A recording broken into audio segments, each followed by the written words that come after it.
प्रधानमंत्री आवास योजनेच्या अंतर्गत यावर्षी आपल्याला केंद्र सरकारने 6.5 लाख घरं मंजूर केली होती। ते टार्गेट वाढवण्यात आलेलं आहे। अतिरिक्त 13 लाख घरं आपल्याला देण्यात आलेली आहेत।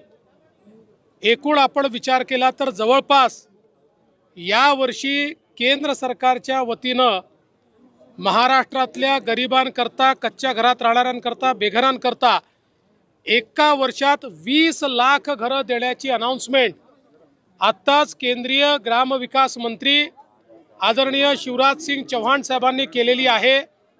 महाराष्ट्राला मोदी सरकारने दिलेली ही अत्यंत मोठी भेट आहे आणि देशाच्या इतिहासामध्ये कुठल्याच राज्याला आजपर्यंत एका दिवसात किंवा एका वर्षात इतकी घरं मिळालेली नाहीत। ती 20 लाख घरं आपल्याला मिळालेली आहेत। खरं म्हणजे आपल्या आवास प्लसमध्ये 26 लाख त्या ठिकाणी लोकांचं रजिस्ट्रेशन आहे। आता ही 20 लाख घरं मिळाल्यामुळे आता फार कमी आपल्याकडे त्या यादीतले बेघर लोक राहतील, जे पुढच्या वर्षी आपण कंप्लीट करू शकू।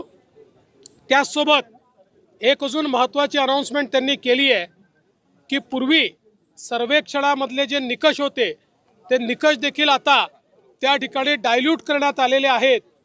ज्यांची नावं सुटली होती आणि जे खरे बेघर आहेत, मग ते शेतकरी असो, महिला असो, अशा सगळ्यांना नव्या सर्वेक्षणामध्ये त्या ठिकाणी इन्क्लूड करण्यात येणार आहे। ती जी यादी बनेल त्या यादीतल्या लोकांनाही येत्या 5 वर्षामध्ये घरं द्यायची हा निर्णय माननीय मोदीजींनी केलेला आहे आणि तोच संकल्प आज शिवराज सिंग चौहान साहेबांनी या ठिकाणी सांगितला आहे।